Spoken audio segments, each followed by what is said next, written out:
पांच व्यापारी के लिए प्रथम संयुक्त पूंजी कंपनी किस लोगों ने आरंभ किया था? संयुक्त कंपनी पूछेगा ना आरंभ तो डच कौन मारेंगे? डच कौन मारेंगे?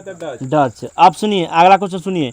निम्नलिखित ब्रिटिश कंपनियों में से किसे भारत में व्यापार करने का पहला एकाधिकार प्राप्त हुआ था? Leivand company. किसको प्राप्त हुआ था? Leivand company. लंदन में ब्रिटिश ईस्ट इंडिया कंपनी के गठन के समय भारत के निम्नलिखित में से कौन से बादशाह थे? अकबर। कौन थे? अकबर। Very good. किस मुगल सम्राट के काल में ईस्ट इंडिया कंपनी ने भारत में सर्वप्रथम कारखाना खोला था? किस मतलब काल में था? जहांगीर के काल में। किसके काल में? जहांगीर के काल में। क्या बोले? 1611। 1611 से लेकर 1613। हाँ 1613। ईस्ट इंडिया कंपनी का प्रथम फैक्ट्री कहाँ था? सूरत में। ईस्ट इंडिया कंपनी कहाँ खोला था? सूरत कहाँ पड़ता है? गुजरात। भारत में 1613 में अंग्रेजी ने पहला फैक्ट्री कहाँ स्थापित किया था? सूरत। कहाँ किया था? सूरत। निम्नलिखित में से किस अंग्रेजी अधिकारी ने पुर्तगालियों को स्वावलंबी के स्थान पर हराया था? Thomas best. कोई दिक्कत? निम्नलिखित यूरोपीय कंपनियों में से किसने सूरत में प्रथम कारखाना खोला था? अंग्रेजों ने। कौन खोला था? अंग्रेजों ने। वर्ष 1613 ईस्वी में ईस्ट इंडिया कंपनी को कहाँ एक कारखाना व्यापार स्थापित करने की अनुमति मिला था? सूरत में। गुजरात में। ईस्ट इंडिया कंपनी के प्रारंभिक दौर में प्रेसिडेंटी कहाँ थी? तो सूरत में। कहाँ थी? वही क्वेश्चन को घुमा घुमा के पूछ रहा है दोस्तों। ब्रिटिश ईस्ट इंडिया कंपनी ने बम्बई किससे ले लिया था? तब पुर्तगालियों से। किससे ले लिया था? अब सुनिए। निम्नलिखित में से किस वर्ष प्रयागराज उत्तर प्रदेश के किलों पर अंग्रेज का अधिकार हो गया था? तो कब हुआ था? 1798 से लेकर 1814 के बीच। ईस्ट इंडिया कंपनी के किस अंग्रेज गवर्नर को औरंगजेब द्वारा भारत से निष्कासित कर दिया गया था? तो सर जॉन चाइल्ड। कोई दिक्कत? आप समझिए। निम्नलिखित में से प्रथम कर्नाटक युद्ध का कौन सा तत्कालीन कारण था?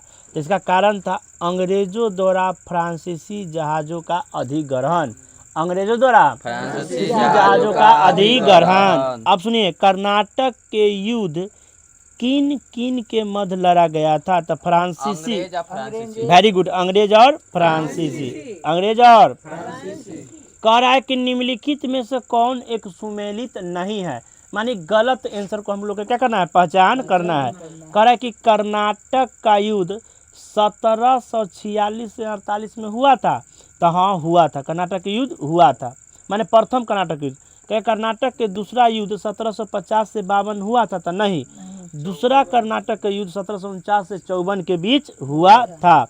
अब पूछेगा कि कर्नाटक का तृतीय युद्ध 1758 से लेकर 1763। कहेगा पानीपत का तृतीय युद्ध कब हुआ था? 1761। कोई दिक्कत? अब सुनिए अगला क्वेश्चन।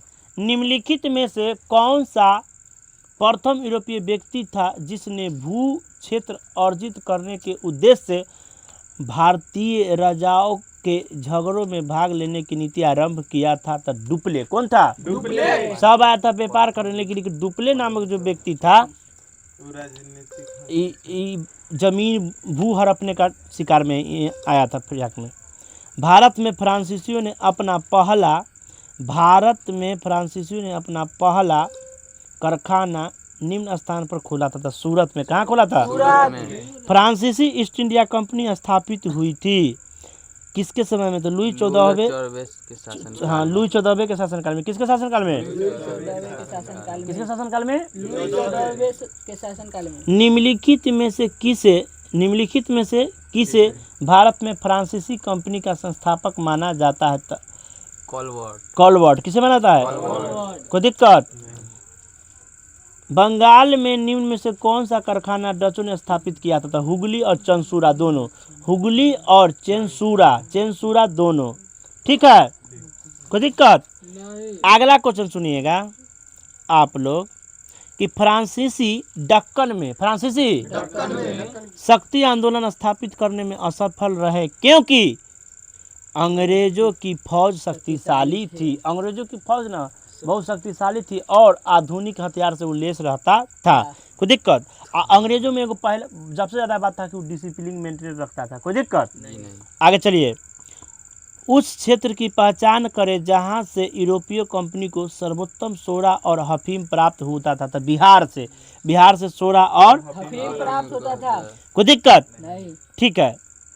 अंग्रेजी शासन काल में भारत का कौन सा क्षेत्र अफीम उत्पादन था? तो अभी ना पढ़े, बिहार। कौन था? बिहार। भारत चीन और इंग्लैंड के बीच त्रिकोणीय व्यापार का मुख्य आर्थिक आधार क्या था? तो अफीम। क्या था? अफीम कौन राज्य उत्पादन करता था? बिहार। कौन करता था? कोई दिक्कत? अब सुनिए, निम्नलिखित यूरोपियों में से कौन सा एक स्वतंत्र पूर्व भारत में व्यापारिक रूप में सबसे अंत में आए? तो सबसे अंत में कौन आए थे? फ्रांसीसी। कौन आए थे? कोई दिक्कत? हाँ, चलिए अब दोस्तों कल पढ़ेंगे ईस्ट इंडिया कंपनी और बंगाल के नवाब। धन्यवाद, शुक्रिया, आदाब।